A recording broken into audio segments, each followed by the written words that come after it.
Hello everyone, आज date है 25 दिसंबर। तो आज हम पिछले एक हफ्ते का सभी most important current affair cover करने वाले हैं जो हमारे एग्जाम में कहीं ना कहीं जरूर दिखेंगे। तो ये एक वीकली करंट अफेयर का क्लास होने वाला है। तो चलिए बिना किसी देरी की वीडियो की शुरुआत करते हैं। तो सबसे पहले वीडियो में हम देखते हैं एक कोटेशन जो हमें पढ़ाई के साथ साथ एक अच्छा इंसान बनाता है। तो आज का कोटेशन है, हर सदी अपने समय का योद्धा मांगती है, आज तुम्हारी लड़ाई आत्म संदेह से है। यानी कि बहुत व्यक्ति की लाइफ में क्या रहता है, आत्म संदेह। यानी कि उनको खुद पे ही बिलीव नहीं होता है कि वो जो काम करने जा रहे हैं या फिर वो जो काम कर रहे हैं उसमें उनको सफलता मिलेगी कि नहीं मिलेगी, वो काम वो अच्छे से कर पाएंगे कि नहीं कर पाएंगे।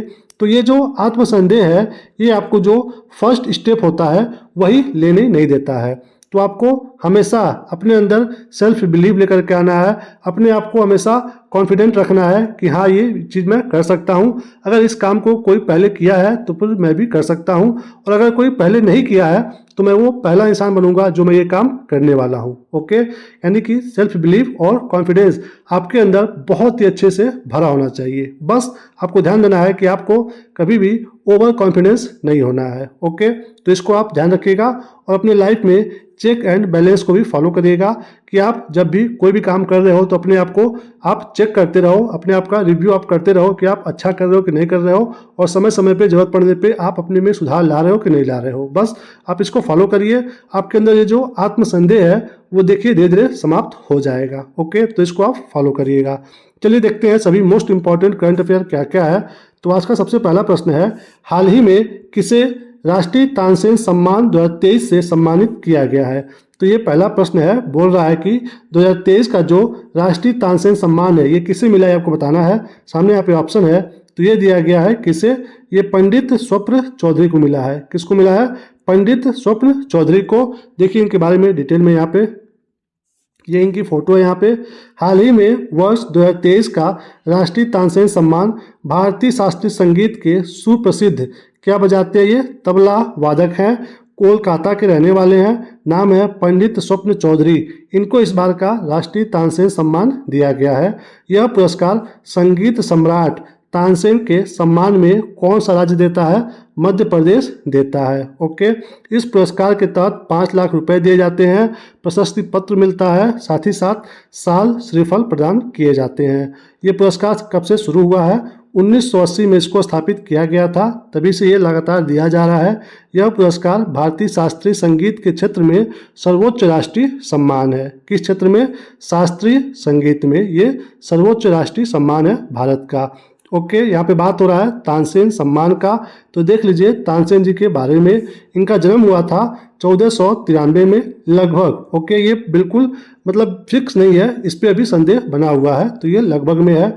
बचपन में इनका क्या नाम था, रामतनु पांडे। ओके, शुरुआती जीवन में ये कहाँ पे रहते थे, रीवा में, यानी कि मध्य प्रदेश में। वहाँ एक राजा थे, हिंदू राजा, राजा रामचंद्र सिंह, इनके दरबार में ये रहते थे।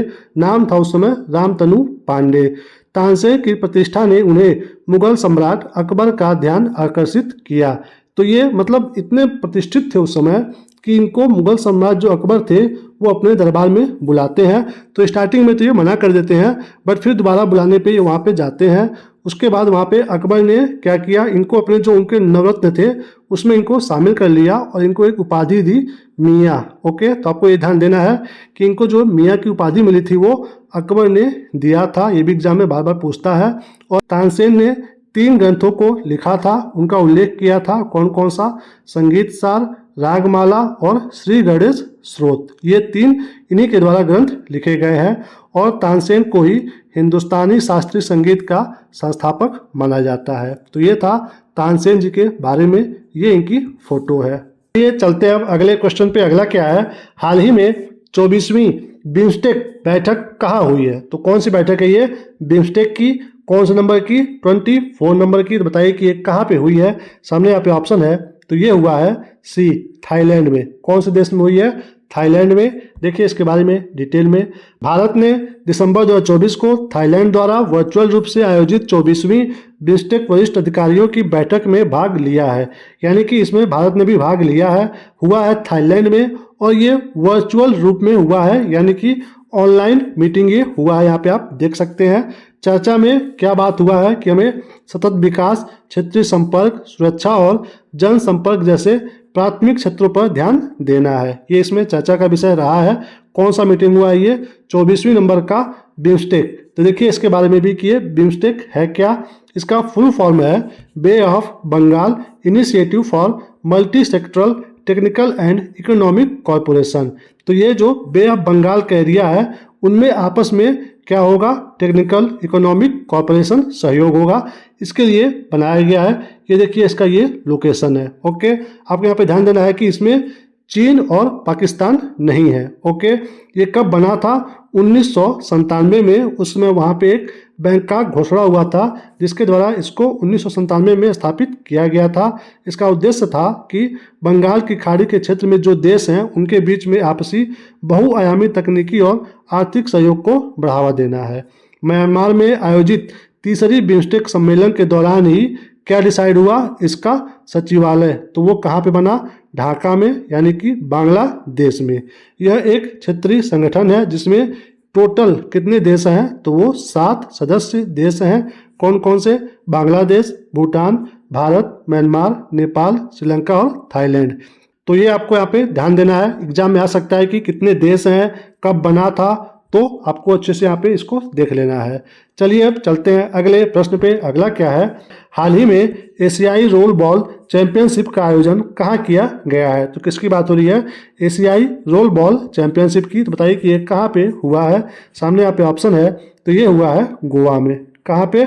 डी, गोवा में किया गया है। देखिए इसके बारे में डिटेल में। गोवा में चौथी एशियाई रोल बॉल चैंपियनशिप की मेजबानी हुआ है, यानी कि गोवा राज्य में। यह आयोजन कहाँ पे? मडगांव के मनोहर पारिकर इंडोर स्टेडियम में हुआ है। भारतीय महिला टीम ने ईरान को 3-2 से हरा करके फाइनल में स्वर्ण पदक जीता है, यानी कि गोल्ड, जिसमें कप्तान झारखंड की ईशा सोनकर का महत्वपूर्ण योगदान रहा है। तो कौन थी कैप्टन इसकी? ईशा सोनकर, जो कि झारखंड राज्य की निवासी हैं।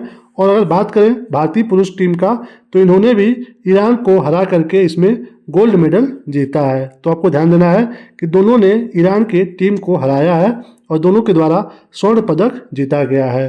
तो बात हो रहा है गोवा में इसका आयोजन हुआ है। तो देख लीजिए इसके बारे में भी कि गोवा राज्य 1947 से आज़ादी मिलने के बाद भी इसको एक राज्य के रूप में मुक्ति नहीं मिली थी। तो फिर क्यों नहीं मिली थी? गोवा पे पुर्तगालियों का कब्जा रहा था आज़ादी के बाद भी। तो फिर भारत सरकार के द्वारा ऑपरेशन विजय चलाया गया था 19 दिसंबर 1961 को। तब जाकर के गोवा को मुक्त कराया गया था। बट 30 मई 1987 को जाकर के गोवा क्या बना?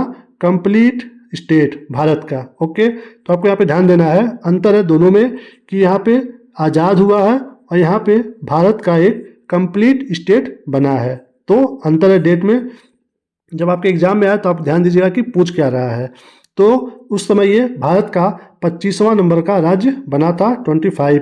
और अगर बात करें इसकी राजधानी का, तो इसकी राजधानी है पणजी में। और जनसंख्या की दृष्टि से अगर देखा जाए तो ये भारत का चौथा सबसे छोटा राज्य है। ये रहा भारत में इसका यहाँ पे लोकेशन और ये रहा इसका जूम करके लोकेशन। इसके बारे में और भी डिटेल में देख लीजिए कि गोवा को हम लोग क्या कहते हैं? भारत का रोम। और गोवा में कई सुंदर झरने भी हैं। हमारे एग्जाम में बार बार पूछता है दूध सागर, अम्बोली, मंगेली और दूध मार्ग कहाँ पे है? तो ये सब गोवा के झरने हैं। और यहाँ पे कुछ इम्पोर्टेंट रिवर्स भी हैं। कौन कौन सी?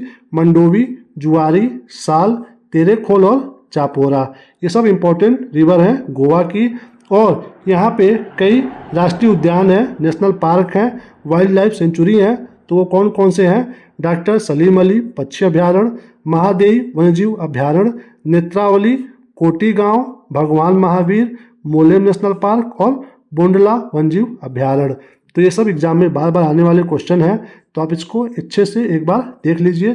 और ये रहा गोवा का मैप। ओके, तो ये रहा गोवा के बारे में डिटेल में। चलिए अब चलते हैं अगले प्रश्न पे। अगला क्या है? हाल ही में किसे UNEP यानी कि यूनाइटेड नेशन इन्वायरमेंट प्रोग्राम के लाइफ टाइम अचीवमेंट अवार्ड 2024 से सम्मानित किया गया है? तो ये जो यूनाइटेड नेशन इन्वायरमेंट प्रोग्राम है, इसने किसको 2024 का लाइफ टाइम अचीवमेंट अवार्ड दिया है, ये आपको बताना है। सामने यहाँ पे ऑप्शन है, तो ये दिया गया है माधव गढ़गिल जी को। सी, किसको मिला है? माधव गढ़गिल। देखिए इसके बारे में, पर्यावरण संरक्षण के क्षेत्र में अपने महत्वपूर्ण योगदान के लिए माधव गढ़गिल को वर्ष 2024 के पर्यावरण पुरस्कार, जिसका नाम है पृथ्वी चैंपियन, इससे सम्मानित किया गया है। ये इनकी फोटो है माधव गढ़गिल जी की। इन्हें जीवन काल उपलब्धि यानी कि लाइफ टाइम अचीवमेंट जो है उस श्रेणी में ये सम्मान दिया गया है। माधव गढ़गिल ने पश्चिमी घाट में अपने शोध एवं पर्यावरण नीतियों को प्रभावित करने और जैव विविधता संरक्षण को बढ़ावा देने में महत्वपूर्ण योगदान दिया है। आपने यहाँ पे नोटिस किया होगा कि इन्होंने शोध किस पे किया है? पश्चिमी घाट पे। ये पश्चिमी घाट है क्या दोस्तों? जब आप भारत में जाओगे ऐसे साउथ में, तो गुजरात से लेकर के केरल तक जो पहाड़ियों का लगातार श्रेणी है, क्रम है, उसको हम लोग बोलते हैं पश्चिमी घाट। इसका ही एक और अन्य नाम है, वो है सह्याद्री। क्या नाम है? सह्याद्री। और जब आप पूरब में आओगे तो यहाँ पे क्या है? पूर्वी घाट है, जो कि कंटिन्यू नहीं है, बीच में कटा फटा है और यहीं से नदियाँ बहती हैं। कहाँ पे? बे ऑफ बंगाल में, बंगाल की खाड़ी में। तो ये जो सह्याद्री पर्वत है, इसमें बीच बीच में 2-3 क्या है? दर्रे हैं। तो ये जो 2 दर्रे हैं वो पड़ते हैं महाराष्ट्र में। उनका नाम है थाल घाट, थाल घाट दर्रा, और जो नीचे वाला है उसका नाम है भोर घाट दर्रा। और जो नीचे है ये तमिलनाडु और केरल राज्यों के बीच में कंजक्शन का काम करता है, तो उसका नाम क्या है? इसका नाम है पाल घाट दर्रा। तो ये 3 दर्रे इसी पश्चिमी घाट में पाए जाते हैं, यानी कि सह्याद्री में। और इसी के ऊपर रिसर्च किसने किया है? माधव गढ़गिल ने, जिसके लिए इनको चैंपियन ऑफ द अर्थ पुरस्कार दिया गया है।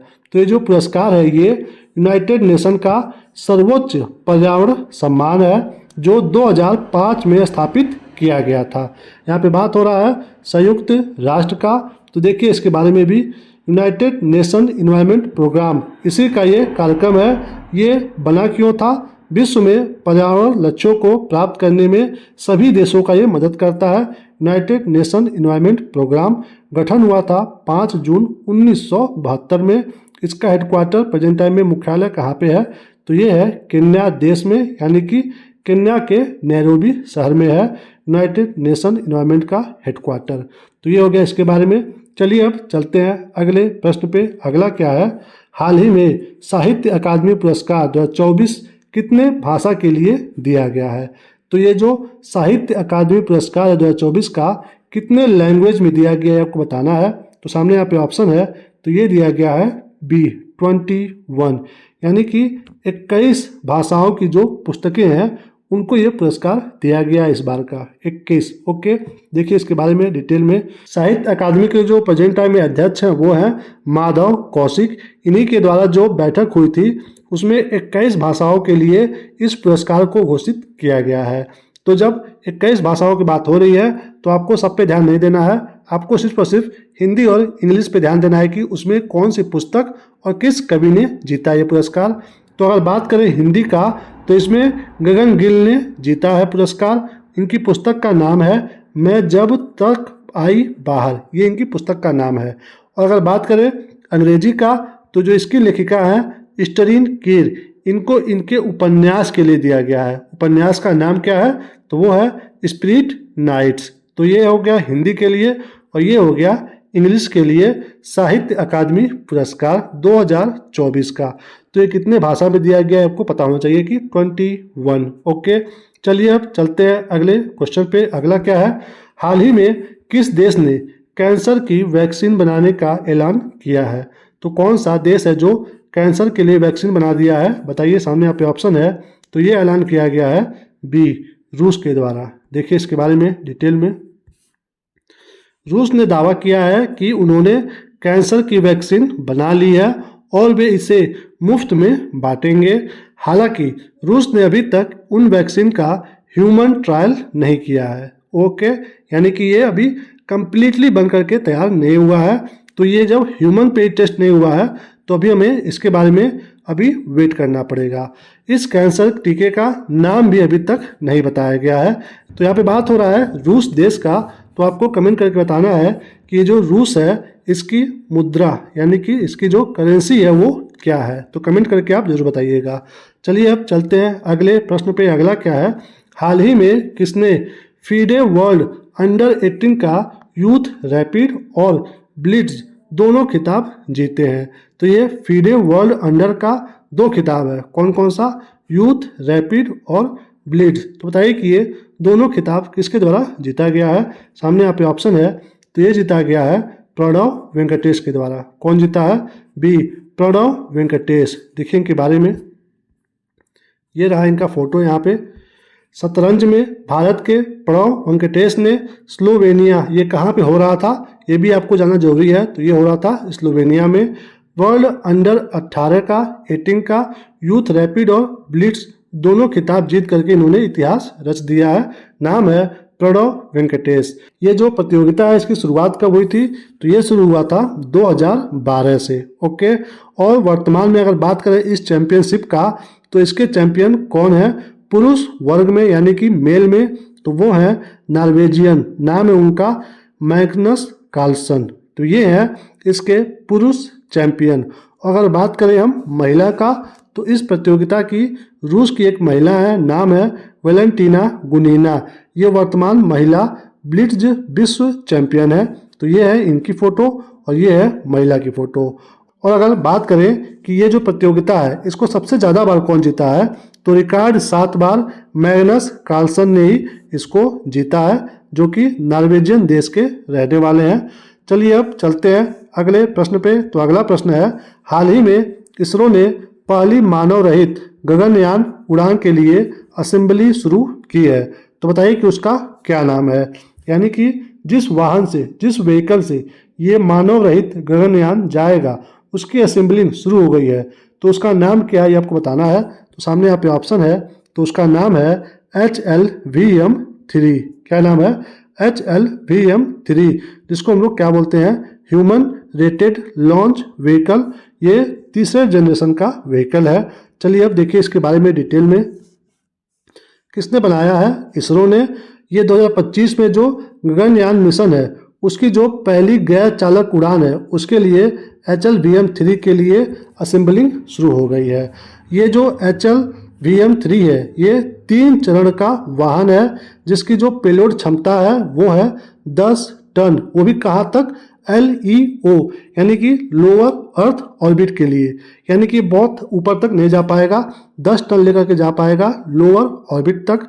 और इस वाहन की अगर लंबाई की बात करें तो ये 53 मीटर लंबा है और इसका वजन है 640 टन। ओके, यहाँ पे बात हो रहा है मिशन गगनयान की। तो ये क्या है, भारत के द्वारा ये लक्ष्य है कि हमें 2025 तक अंतरिक्ष यात्रियों को अंतरिक्ष में भेजना है। ये इसका प्लान है। इसके तहत 3 उड़ानों को प्लान किया गया है, जिसमें से 2 होगा, जो पहले शुरुआती 2 वो बिना मानव का होगा, और जो लास्ट वाला होगा वो एक मानव अंतरिक्ष यान होगा। तो ये प्लानिंग है इसरो के द्वारा। तो देखिए इसरो के भी बारे में, ये रहा इसरो जिसने ये सब प्लान किया है। तो इसका सबसे पहले आपको जानना जरूरी है कि फुल फॉर्म क्या है। तो हिंदी में है भारतीय अंतरिक्ष अनुसंधान संगठन, जिसको हम लोग इंग्लिश में बोलते हैं इंडियन स्पेस रिसर्च ऑर्गेनाइजेशन। ये इसका लोगो है।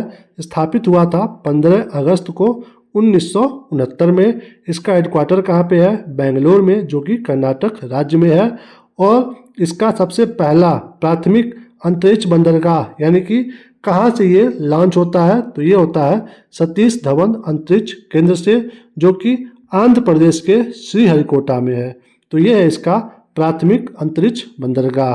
और अगर बात करें इसरो के द्वारा क्या क्या अभी तक भेजा गया है, तो जो सबसे पहला उपग्रह है वो है आर्यभट्ट। कब भेजा गया था, 19 अप्रैल 1975 को। लेकिन उस समय किसकी सहायता से भेजा गया था, सोवियत संघ ने हमारी सहायता की थी इसमें। और प्रेजेंट टाइम में, वर्तमान में इसके निदेशक कौन है, तो वो है डॉक्टर S सोमनाथ। चलिए अब चलते हैं नेक्स्ट क्वेश्चन पे। तो अगला प्रश्न है, हाल ही में किस देश के विनीसियस जूनियर ने फीफा सर्वश्रेष्ठ में पुरुष पुरस्कार 2024 जीता है। तो नाम है इनका विनीसियस जूनियर। इन्होंने 2024 का जो फीफा सर्वश्रेष्ठ पुरुष पुरस्कार है वो जीता है। तो बताइए कौन से देश के निवासी हैं। सामने यहाँ पे ऑप्शन है, तो ये कहाँ के रहने वाले हैं दोस्तों, ये बी ब्राज़ील के निवासी हैं। तो देखिए इसके बारे में डिटेल में, ये इनकी फ़ोटो यहाँ पे देखिए। ब्राज़ील और रियल मैड्रिड के फुटबॉल खिलाड़ी, क्या नाम है, विनीसियस जूनियर ने 2024 फीफा वर्ष का सर्वश्रेष्ठ पुरस्कार खिलाड़ी का पुरस्कार जीता है। ये हो गया पुरुष कैटेगरी में। अगर बात करें महिला का, तो फीमेल में स्पेन की मिडफील्डर नाम है एताना बोनमाटी। इन्होंने लगातार दूसरी बार सर्वश्रेष्ठ फीफा महिला खिलाड़ी का पुरस्कार जीता है। तो ये दोबारा यानी कि 2 बार लगातार ये पुरस्कार जीत चुकी हैं। इसका आयोजन, इस पुरस्कार का आयोजन कहाँ पे हुआ था, तो ये हुआ था कतर की राजधानी दोहा में। ओके, चलिए अब चलते हैं अगले प्रश्न पे। अगला क्या है, भारत में कहाँ पहली बार गंगा नदी डॉल्फिन टैगिंग का आयोजन किया गया है। यानी कि ये पहली बार है गंगा नदी डॉल्फिन जो है उसकी टैगिंग की गई है। तो बताइए कि ये कहाँ पे हुआ है। सामने ऑप्शन है, तो ये हुआ है ए असम में। कहाँ पे हुआ है, असम में। देखिए इसके बारे में डिटेल में। असम में जो नदी है ब्रह्मपुत्र नदी, इसकी जो सहायक नदी है नाम है कोलसी। इसमें एक नर गंगा डॉल्फिन को सैटेलाइट टैग किया गया है। तो आपको ये भी ध्यान देना है कि ये जो कोलसी है ये ब्रह्मपुत्र नदी की सहायक नदी है और यह भारत और दुनिया में पहली बार था जब गंगा नदी डॉल्फिन को टैग किया गया था। तो ये क्यों किया गया है, इसका उद्देश्य है कि अत्यधिक संकटग्रस्त प्रजातियों के लिए आवागमन के पैटर्न पर नज़र रखना। इसमें संरक्षणवादियों को डॉल्फिन के लिए बेहतर संरक्षण योजना तैयार करने में मदद मिलेगी। यानी कि वो उनको ट्रेस करेंगे कि कहाँ पे जा रही हैं, कैसे रह रही है, उनको क्या प्रॉब्लम आ रहा है, उसके हिसाब से एक बेहतर संरक्षण योजना तैयार कर पाएंगे। तो इसलिए इसकी टैगिंग की गई है डॉल्फिन की। तो ये बात हो रहा है डॉल्फिन का, तो देखिए कि ये जो गंगा नदी डॉल्फिन है इसके बारे में, इसका सामान्य नाम और कौन कौन सा है, तो वो है गंगा नदी डॉल्फिन, ये तो स्वयं है। उसके बाद अन्य नाम है blind dolphin, Ganga dolphin, Ganga सुसु, गंगेटिक डॉल्फिन, हीहू और भागीरथी। ये इसका अन्य सामान्य नाम है। यह विशेष रूप से मीठे पानी की प्रजाति है। और अगर बात करें इस डॉल्फिन का, तो यह मूलतः क्या होती है, दृष्टिहीन, इनको दिखाई नहीं देता है। इसी वजह से ये अल्ट्रासोनिक ध्वनि तरंगे उत्सर्जित करके अपना शिकार करती हैं। ओके, प्रोजेक्ट डॉल्फिन की बात करें तो इसे गंगा डॉल्फिन के संरक्षण में सहायता के लिए वर्ष 2020 में शुरू किया गया था। तो अगर एग्जाम में पूछे कि प्रोजेक्ट डॉल्फिन कब शुरू हुआ था, तो 2020 में। और अगर बात करें इसकी शुरुआत कब से हुई थी, 5 अक्टूबर 2009 को तत्कालीन प्रधानमंत्री, उस समय कौन थे, मनमोहन सिंह, इन्होंने गंगा डॉल्फिन को राष्ट्रीय जलीय जीव घोषित किया था। तो कौन सा डेट है वो, 5 अक्टूबर और ईयर था 2009। तो कब घोषित हुआ था ये राष्ट्रीय जलीय जीव, 2009 में 5 अक्टूबर को। यही वजह है कि उसके बाद से हर वर्ष राष्ट्रीय डॉल्फिन दिवस कब मनाया जाता है, 5 अक्टूबर को। तो ये रहा डॉल्फिन के बारे में। चलिए अब चलते हैं अगले प्रश्न पे। अगला क्या है, हाल ही में तुलसी गौड़ा का निधन हुआ, वे कौन थे। तो क्या नाम है, तुलसी गौड़ा। तो बताइए कि ये क्या थे। सामने यहाँ पे ऑप्शन है, तो ये थे दोस्तों डी पर्यावरणविद, यानी कि इन्वायरमेंटलिस्ट। देखिए इनके बारे में डिटेल में। पद्मश्री से ये सम्मानित थी। इनको हम लोग बोलते थे वृक्ष माता। तुलसी गौड़ा इनका मेन नाम था। इनका अब हाल ही में निधन हो गया है। और इन्होंने सबसे छोटी उम्र में ही क्या किया था, पौधा लगाना स्टार्ट कर दिया था। अपने जीवन काल में ये टोटल 1 लाख से भी ज़्यादा पौधे लगा चुकी थी। यही वजह है कि इनको एक नाम दिया गया था वृक्ष माता। ओके, राष्ट्रपति के द्वारा और प्रधानमंत्री के द्वारा इनको कई बार सम्मानित किया गया है। इनको जब सम्मान दिया गया था पिछली बार, तो ये नंगे पैर आई थी, अपने आदिवासी वेशभूषा में आई थी पद्मश्री सम्मान को लेने। यहाँ पे आप फोटो में देख सकते हैं। वह 86 वर्ष की थी जब इनका निधन हुआ और ये इनकी जो वृद्धावस्था थी उससे संबंधित बीमारी की वजह से इनका निधन हुआ है। ये इनकी फोटो यहाँ पे देखिए। तुलसी गौड़ा का संबंध कौन से समुदाय से है, तो ये हलक्की समुदाय से है, जो एक कर्नाटक का समुदाय है। ओके, चलिए अब चलते हैं अगले प्रश्न पे। अगला क्या है, हाल ही में देश के सबसे बड़े गोल्फ कोर्स का उद्घाटन वीके सक्सेना ने कहाँ किया है? तो ये अपने देश का सबसे बड़ा गोल्फ कोर्स है। तो बताइए कि ये कहाँ पे किया गया है? सामने यहाँ पे ऑप्शन है, तो ये हुआ है द्वारका में। बी, कहाँ पे? द्वारका में। देखिए इसके बारे में डिटेल में। राजधानी यानी कि दिल्ली में हुआ है। दिल्ली में खेलों के क्षेत्र में नई पहचान दिलाने के उद्देश्य से डीडीए ने द्वारका में देश का सबसे लंबा गोल्फ कोर्स बनाया है। तो कहाँ बना है? दिल्ली के द्वारका में। और यहाँ के जो उपराज्यपाल हैं वीके सक्सेना, इन्होंने ही इसका बुधवार को उद्घाटन किया है। द्वारका के इस गोल्फ कोर्स में क्या क्या मिलेगा आपको? Club house, restaurant, cafeteria, conference hall, swimming pool, pro shops जैसी सभी सुविधाएं उपलब्ध होंगी। इस गोल्फ कोर्स में न सिर्फ देश बल्कि विदेशों के गोल्फ प्रेमियों को आकर्षित करने की पूरी क्षमता है। यानी कि ये सिर्फ नेशनल नहीं, इंटरनेशनल लेवल का कोर्स है। देखिए इसकी विशेषताएं क्या क्या है। देश का सबसे लंबा गोल्फ कोर्स है। ओके, इसकी टोटल लंबाई अगर बात करें तो ये 7,370 यार्ड यानी कि 6.7 किलोमीटर इसका है। इसमें कुल अगर होल है तो वो है 18, कुल बे है तो वो है 52 और कुल कैपिलरी बंकर है 63। और अगर पूरा टोटल एरिया अगर जोड़े तो ये है 158 एकड़ में। कितना? 158 एकड़ में। ये जो 7 किलोमीटर का इसमें कार्ट पाथ है वो उसकी लंबाई है। तो ये कहाँ पे खुला है? द्वारका में, यानी कि नई दिल्ली में। चलिए अब चलते हैं अगले प्रश्न पे। अगला क्या है? हाल ही में किसे खो खो वर्ल्ड कप 2025 के लिए ब्रांड एम्बेसडर बनाया गया है? तो 2025 का जो खो खो वर्ल्ड कप होने वाला है उसके ब्रांड एम्बेसडर कौन बने आपको बताना है। सामने ऑप्शन है, तो ये बने हैं डी, सलमान खान। ओके, देखिए इनके बारे में डिटेल में। भारतीय खो खो महासंघ ने विश्व कप के लिए बॉलीवुड अभिनेता सलमान खान को ब्रांड एम्बेसडर बनाया है। यहाँ पे देखिए फोटो में।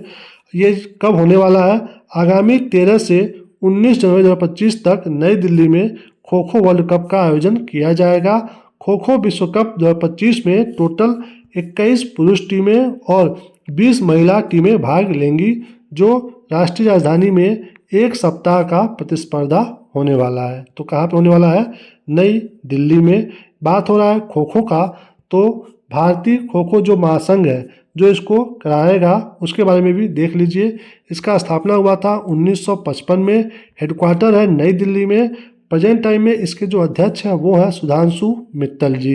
अगर बात करें खो खो का, तो सबसे पहले अपने भारत में जो टूर्नामेंट हुआ था वो हुआ था 1914 में। और 1959 में विजयवाड़ा में पहली राष्ट्रीय चैंपियनशिप का आयोजन केकेएफआई के तत्वाधान में किया गया था। ओके, और 2025 में ये भारत के द्वारा पहली बार खो खो विश्व कप का आयोजन किया गया है। अगर बात करें खो खो गेम का, तो इसमें एक टीम में 12 खिलाड़ी होते हैं, लेकिन मैच में सिर्फ 9 खिलाड़ी ही मैदान में उतरते हैं। तो ये हो गया खो खो के बारे में सब कुछ डिटेल में। चलिए अब चलते हैं अगले प्रश्न पे। अगला क्या है? हाल ही में किस राज्य का मसाली गांव सौर ऊर्जा से चलने वाला देश का पहला सीमावर्ती गांव बना है? तो ये किस सीमा पे है? नाम है मसाली गांव, किस राज्य का है, यह सब आपको जानना जरूरी है। सामने यहाँ पे ऑप्शन है, तो ये कहाँ पे है दोस्तों? डी, गुजरात में है। और नो डाउट गुजरात में है। तो ये किसके सीमावर्ती में होगा? पाकिस्तान के। देखिए इसके बारे में। गुजरात के बनासकांठा जिले में एक गांव मसाली भारत का पहला सीमावर्ती सौर गांव बन गया है। यहाँ पे जो 800 की आबादी वाला यह गांव है अब अपनी 100% बिजली सौर ऊर्जा से पैदा करेगा। ये किसके द्वारा, किस सुविधा के द्वारा हुआ है? प्रधानमंत्री सूर्य घर मुफ्त बिजली योजना के द्वारा, जो ये दुनिया की सबसे बड़ी घरेलू रूफटॉप सौर पहल है। इसका लक्ष्य क्या है इस योजना का? 2027 तक 1 करोड़ घरों को सौर ऊर्जा प्रदान किया जाए। और इसी साल 15 फरवरी को प्रधानमंत्री नरेंद्र मोदी ने इसका शुभारंभ किया है। यानी कि ये जो योजना है प्रधानमंत्री सूर्य घर मुफ्त बिजली योजना, इसकी शुरुआत हुई थी 15 फरवरी 2024 को। ओके, चलिए अब चलते हैं अगले प्रश्न पे। अगला क्या है? हाल ही में भारतीय सेना ने भविष्य के युद्ध के लिए कहाँ पे एआई इंक्यूबेशन सेंटर का अनावरण किया है? तो ये भारत के द्वारा एआई इनक्यूबेशन सेंटर बनाया गया है। तो ये कहाँ पे बना है ये आपको बताना है। सामने ऑप्शन है, तो ये बना है बेंगलुरु में। कहाँ पे? बेंगलुरु में। देखिए इसके बारे में डिटेल में। भारतीय सेना ने बेंगलुरु में एआई इनक्यूबेशन सेंटर का उद्घाटन किया है। थल सेना जो अध्यक्ष हैं, जनरल हैं, वो हैं उपेंद्र द्विवेदी। इनके द्वारा इसका वर्चुअल उद्घाटन किया गया है। तो इसका उद्देश्य क्या है, क्यों बनाया गया है? एआई के माध्यम से संचालन में क्रांतिकारी बदलाव लाना है, ये लक्ष्य है। ये जो है भारत इलेक्ट्रॉनिक लिमिटेड यानी कि बेल के सहयोग से केंद्र एआई संचालित समाधान विकसित करने पर ध्यान केंद्रित करेगा। ओके, तो कहाँ पे बना है ये? बेंगलुरु में। चलिए अब चलते हैं अगले प्रश्न पे। अगला क्या है? हाल ही में एनटीपीसी ने कहाँ परमाणु विद्युत परियोजना स्थापित करने की घोषणा की है? तो ये क्या है? एनटीपीसी का परमाणु विद्युत परियोजना। तो बताइए कि कहाँ पे ये होने वाला है। सामने ऑप्शन है, तो ये होगा बिहार में। बी, कहाँ पे? बिहार में होने वाला है। देखिए इसके बारे में डिटेल में। एनटीपीसी की योजना है कि बिहार में परमाणु ऊर्जा संयंत्र को स्थापित किया जाएगा। एनटीपीसी बिहार में लगभग 3000 से 4000 मेगावाट घंटे की बैटरी भंडारण समाधान स्थापित करने की संभावना अभी तलाशेगी। वर्तमान में एनटीपीसी की जो स्थापित क्षमता है वो है 76,531 मेगावाट, जिसमें तापी और नवीकरणीय ऊर्जा क्षमता शामिल है। तो ये हो गया एनटीपीसी के बारे में। तो इसका भी डिटेल देख लीजिए। इसका नाम है एनटीपीसी यानी कि national thermal power corporation limited, Hindi में राष्ट्रीय ताप विद्युत निगम लिमिटेड। इसका मतलब ये किस फील्ड में अपना काम करता है? बिजली के फील्ड में। स्थापित किया गया था 7 नवंबर 1975 को। हेडक्वार्टर प्रेजेंट टाइम में है नई दिल्ली में। चलिए अब चलते हैं अगले प्रश्न पे। अगला क्या है? हाल ही में कहाँ 200 एकड़ में भारत की सबसे बड़ी एआई सिटी बनाई जाएगी? तो भारत की सबसे बड़ी एआई सिटी है, 200 एकड़ में बन रही है। तो बताइए कि ये कहाँ पे बनाई जा रही है। सामने ऑप्शन है, तो ये बन रहा है हैदराबाद में। कहाँ पे? डी, हैदराबाद में। देखिए इसके बारे में डिटेल में।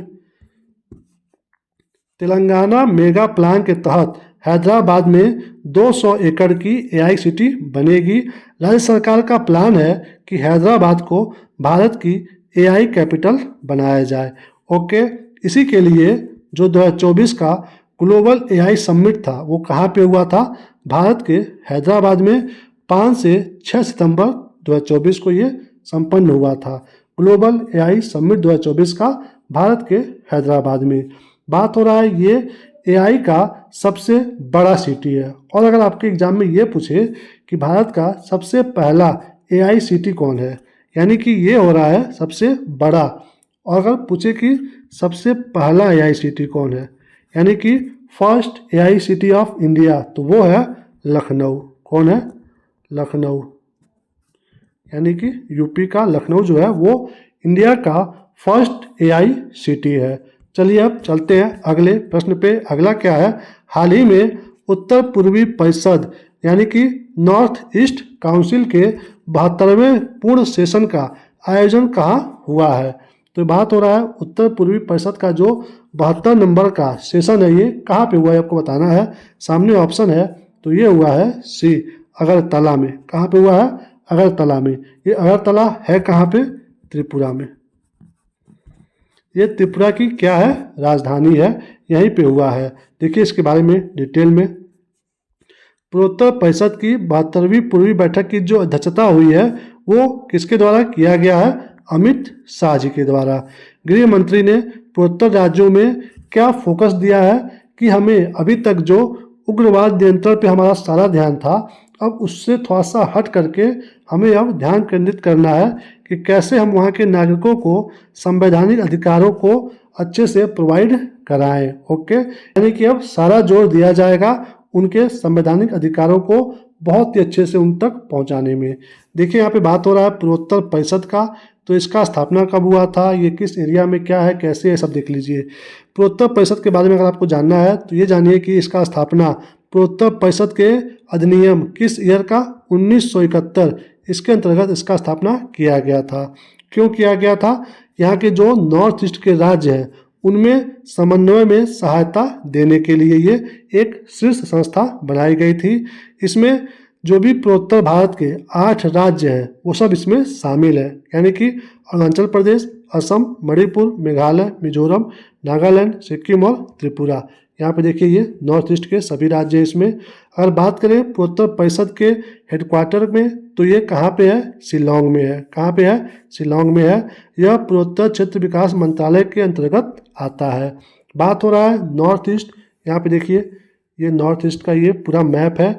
देखिए यहाँ पे क्यों बात होता है कि हमें बहुत अच्छे से रहना है, यहाँ पे सब अपने आपस में मिल करके रहे, क्योंकि ये देखिए यहाँ पतला सा जो एरिया है इसी से पूरा ये जुड़ा हुआ है भारत से। बीच में यहाँ पे है बांग्लादेश, ऊपर है भूटान, इधर है नेपाल। तो सारा फोकस हमारा ये होता है कि इन सब के ऊपर जब यहाँ पे जो चीन है इसका अगर थोड़ा सा भी माइंड घूमा, अगर इसने किसी तरह से नेपाल से बात करके ये जो छोटा सा जो जगह है ना, इसको हम लोग बोलते हैं चिकन नेक। क्या बोलते हैं? Chicken neck. जैसे मुर्गे का पतला गला होता है वैसे ये है, तो इसलिए इसका नाम रखा गया है चिकन नेक। अगर किसी वजह से चाइना ने नेपाल को अपने झांसे में ला करके यहाँ पे हमला करके अगर इसको ब्लॉक कर दिया तो ये पूरा एरिया हमारे कंट्रोल से बाहर हो जाएगा। इसीलिए भारत सरकार का हमेशा ध्यान रहता है कि हमें जो पूर्वोत्तर के राज्य हैं उनको अपने में मिला करके रखना है। इसीलिए आपने सुना होगा एक पॉलिसी है लुक ईस्ट पॉलिसी। ये पॉलिसी इसलिए भारत सरकार फॉलो करती है कि हमें इधर यानी कि पूरब की तरफ भी देखना है। तो ये इसीलिए फोकस में रहता है कि कहीं चाइना हमसे हथियार न ले।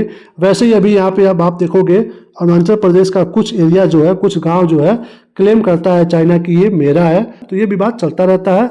तो यहाँ पे भी ये डर बना होता है कि ये जो चिकन नेक है इसको हमें कंट्रोल में सुरक्षित रूप में रखना है। तो यहाँ पे बात हो रहा था पूर्वोत्तर परिषद का। तो इसी के साथ इस वीडियो को हम यहीं पे समाप्त करते हैं। Thank you for watching.